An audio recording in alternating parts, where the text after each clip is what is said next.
Because Jesus quoted Daniel, we know this book matters. Daniel is not an easy book. It is mysterious, prophetic, and deeply controversial. Its visions of future kingdoms are so astonishing that many critics argue they could not have been written beforehand. That is what draws us in. Is Daniel late fiction or genuine prophecy?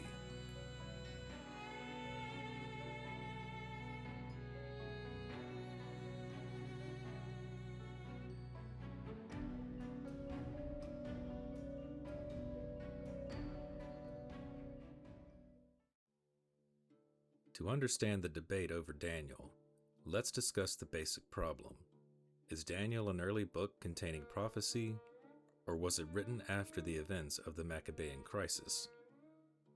Traditionally, Daniel is placed around 535 BC, near the end of Daniel's life, after the fall of the Neo-Babylonian Empire, and during the reign of Cyrus the Great of Persia. The historical context is important, because the transition of power from Babylon to Persia is also remembered outside the Bible, particularly by Herodotus, the father of history, who records the capture of Babylon by the Medes and the Persians. But critical scholars place Daniel much later, often in the 160s BC or later, around the crisis caused by Antiochus IV Epiphanes, and possibly after his death in 164 BC. The difference is not just academic, because Jesus himself quotes Daniel in Mark 13 when speaking about the destruction of Jerusalem and events connected with end times like the abomination of desolation. Long before modern scholarship, Josephus treated Daniel as an early prophetic book, even writing that Alexander the Great was shown Daniel when he came to Jerusalem, likely around 332 BC. Moving to manuscript evidence, Papyrus 967 gives us an important early Greek witness to Daniel, preserving the Old Greek form of the text. By the early 3rd century, Hippolytus of Rome wrote the earliest surviving Christian commentary on Daniel, showing how important the book had become in early Christian interpretation. Eusebius later continued that Christian interpretation, especially by reading Daniel's 70 weeks as a chronological prophecy reaching toward Christ. The criticism of Daniel's date is also very old. Jerome wrote a commentary partly in response to Porphyry, who argued that Daniel was written in the time of Antiochus rather than centuries earlier. So the question I want to focus on is modest but important. Do we have evidence for a surviving copy of Daniel? Not necessarily the original, just a copy, that predates the Maccabean events Daniel appears to predict. Among the Dead Sea Scrolls discovered near Qumran was 4Q Dan C, one of the oldest surviving manuscript witnesses to Daniel. It is this manuscript evidence that we turn to now.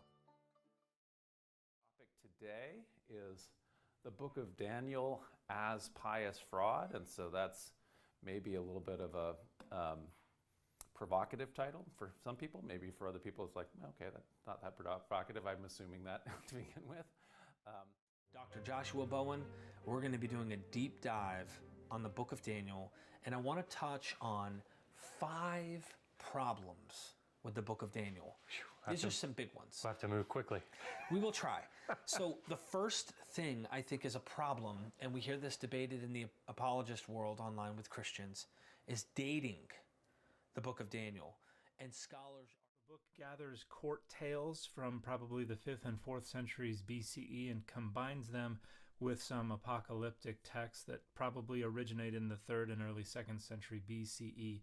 And the final literary layer was probably composed in the early 160s BCE. So the book of Daniel as we have it today probably took its main final form in 167 to 165 BCE. It would be easy to let the critics set the entire agenda. But Daniel is not merely a literary puzzle. Its earliest surviving manuscripts are among the Dead Sea Scrolls, and scholars have invested considerable effort in dating them. Traditionally, that work relied on literary, linguistic, and paleographic analysis, valuable methods, but methods that involve interpretive judgment. Then, in June 2025, a European research team published a peer-reviewed study in the journal PLOS 1, combining radiocarbon dating with machine learning analysis of ancient handwriting. The measurements were conducted at the University of Groningen's Center for Isotope Research, home to the longest-running radiocarbon dating laboratory in the world. The machine learning analysis was developed at Groningen's Bernoulli Institute for Mathematics, Computer Science, and Artificial Intelligence. To better understand this evidence, let's step back and review the Dead Sea Scrolls and their discovery. The Dead Sea Scrolls are a collection of ancient Jewish manuscripts, mostly written on parchment, dating broadly from the 3rd century BC to the 1st century AD. They were discovered at sites along the western shore of the Dead Sea, including the caves near Qumran, where the oldest surviving copies of Daniel were found. According to the traditional account, in early 1947, a Bedouin shepherd searching for a stray goat threw a rock into a cave and heard pottery shatter. Inside were ancient scrolls. The first collection eventually changed hands for less than $100. By early 1948, the scrolls reached John Trevor and William Brownlee at the American School of Oriental Research. Trevor sent photographs to Johns Hopkins scholar W.F. Albright, who replied, "My heartiest congratulations on the greatest manuscript discovery of modern times. There is no doubt in my mind that the script is more archaic than that of the Nash Papyrus. I should prefer a date around 100 BCE. What an absolutely incredible find, and there can happily not be the slightest doubt in the world about the genuineness of the manuscript." Among the biblical texts, scholars identified 39 manuscripts of Psalms, 24 of Genesis, and 8 of Daniel. Though fragmentary, multiple copies allowed textual comparison. 5 Daniel manuscripts came from Cave 4, Qumran's densest location. Daniel contains familiar court tales, but it also contains prophecies concerning the kingdoms that would succeed Babylon. The manuscript tested in this study, known as 4Q114 and alternatively as 4Q Dan C, preserves portions of Daniel chapters 10 through 11. In Scripture, Daniel 11:21-35 describes the Seleucid kingdom under Antiochus IV Epiphanes, which led to difficult times and a war for independence of the Jews. Then, in verses 36-45, it describes a blasphemous ruler, which many Christian scholars identify with the Antichrist. Many critical scholars, including some Christian scholars, do not regard Daniel's later visions as predictive prophecy. This view is not new. Jerome reported that the 3rd century philosopher, Porphyry, attributed Daniel to an anonymous Judean who was hoping to rally his countrymen during the reign of Antiochus IV Epiphanes. The events that played out closely matched those events in Daniel 11. Thus, modern critical scholarship generally preferred dates to the book's final form to between 167 and 164 BC, shortly after the events recorded, over the traditional date of Daniel to the 6th century BC. The paper begins with radiocarbon dating, but this is not as simple as placing a fragment into a machine and receiving a year. The team tested 30 manuscript samples, and 27 produced valid dates. Before measurement, the fragments were cleaned with solvent extraction to remove fatty contaminants, including possible castor oil from earlier handling. The Daniel fragment, known as 4Q114, was among the first 10 samples and received a 3-stage cleaning process. After cleaning analysis, a 4th stage was added for later samples as an extra safeguard. Chromatography and mass spectrometry confirmed that the impact of this additional cleaning was too low to meaningfully impact the results. Radiocarbon dating does not directly return a calendar year. It measures remaining carbon-14 and reports an age in years before present, where present conventionally means 1950. Researchers convert that measurement into calendar dates using the Entcal calibration curve. For this period, the curve is based primarily on independently dated tree rings. Each ring records atmospheric carbon for the year in which it grew. Because atmospheric carbon-14 levels fluctuate over time, the curve contains wiggles and plateaus. A single measurement can therefore correspond to more than one calendar range. That is where 4Q114 becomes especially interesting. Its measured age was 2168 plus or minus 15 radiocarbon years before present. At the 2 sigma level, it produces two major ranges: 355 to 285 BC, containing 49.5% of the probability, and 230 to 160 BC, containing 45.9%. The authors carry forward the later range. Importantly, the physical measurement itself does not support that. The older peak is slightly larger. The older range was rejected on paleographic grounds, which is more subjective than the physical measurement. So the physical test establishes two plausible windows, and paleographic judgment helps choose between them. Even the later range matters. It places the parchment near and potentially before the period when critical scholars believe Daniel reached its final form. Those results then provide the foundation for the paper's machine learning analysis. Before moving further, let's acknowledge that radiocarbon dates the parchment, not the moment of writing.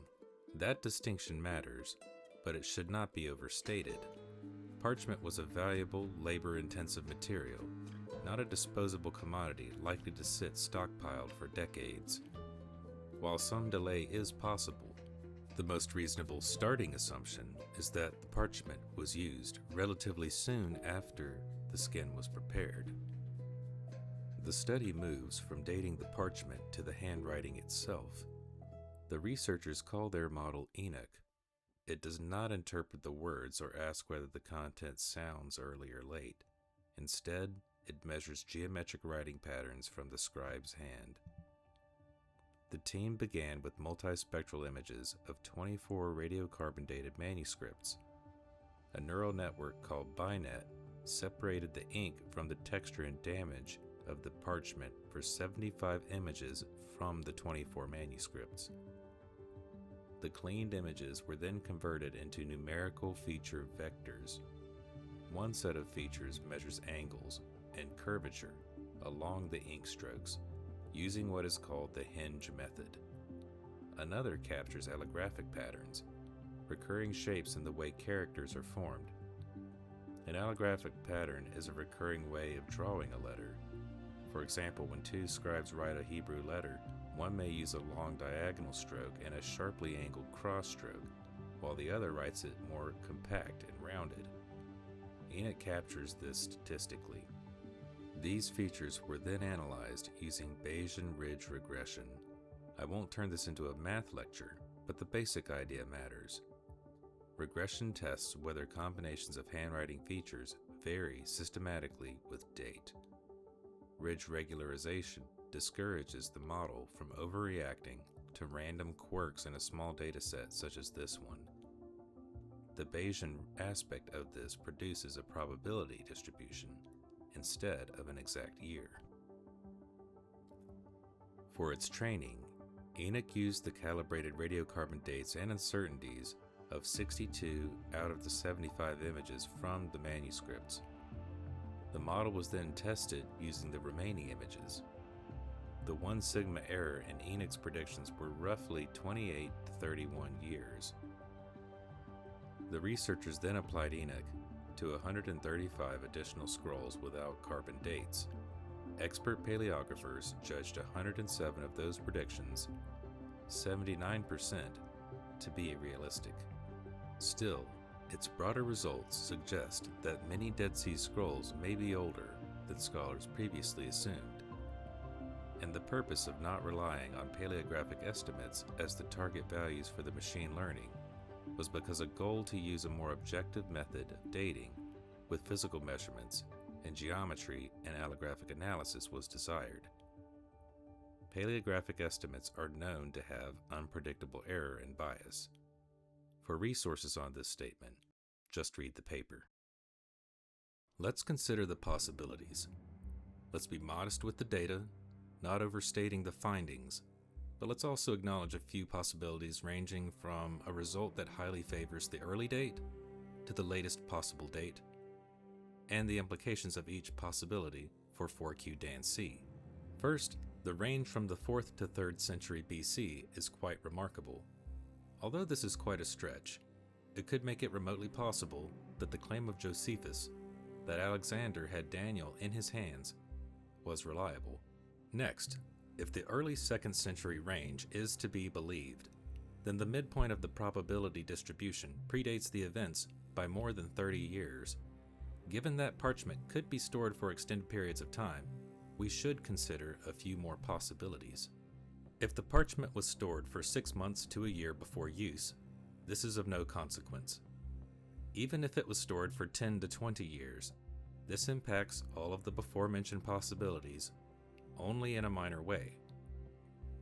If the parchment was stored for, say, 50 to 100 years, that is quite a long time to store parchment before use, but the later date would imply that the writing was late 2nd century or early 1st century BC. That would also shift the early distribution to a later one. Given the data and letting it simply speak for itself, trusting the research and ignoring bias related either to religious or non-religious views, the data points to an earlier date of the Daniel manuscript that is worth considering. For the believer, this is not concrete proof, but if I had to say what is on my mind, personally, the science seems to be on the side of a date before the events prophesied about, and that is worth some interest, and even a little excitement. Earlier in this video, I mentioned that Jesus quotes Daniel. Let's look into this. If we turn to the Olivet Discourse, in Mark 13, we read, "And as he went out of the temple, one of his disciples saith unto him, Master, see what manner of stones and what buildings are here. And Jesus answering said unto him, Seest thou these great buildings? There shall not be left one stone upon another, that shall not be thrown down. And as he sat upon the Mount of Olives over against the temple, Peter and James and John and Andrew asked him privately, Tell us, when shall these things be? And what shall be the sign when all these things shall be fulfilled? And Jesus answered them, began to say, Take heed lest any man deceive you. For many shall come in my name, saying, I am Christ, and shall deceive many.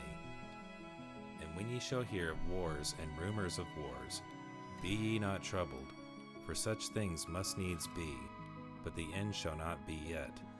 For nation shall rise against nation, and kingdom against kingdom, and there shall be earthquakes in divers places. There shall be famines and troubles. These are the beginnings of sorrows. But take heed to yourselves, for they shall deliver you up to councils.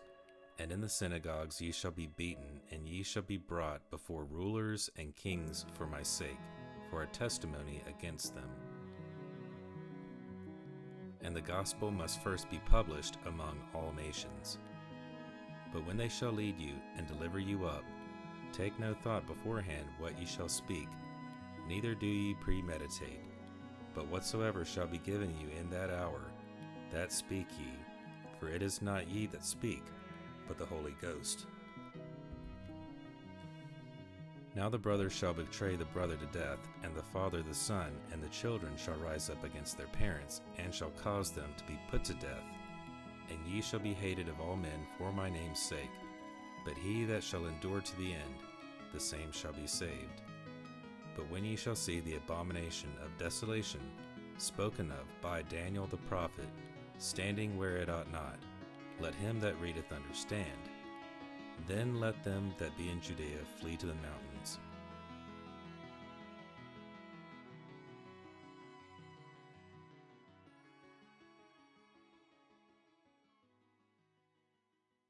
If you've made it this far, thank you. This video represents hundreds of hours of research, writing, animation, and editing over this year. If you found it thought-provoking or worthwhile, please consider subscribing. A like, comment, or even respectful disagreement in the comments all help this channel out. Until next time, God bless you.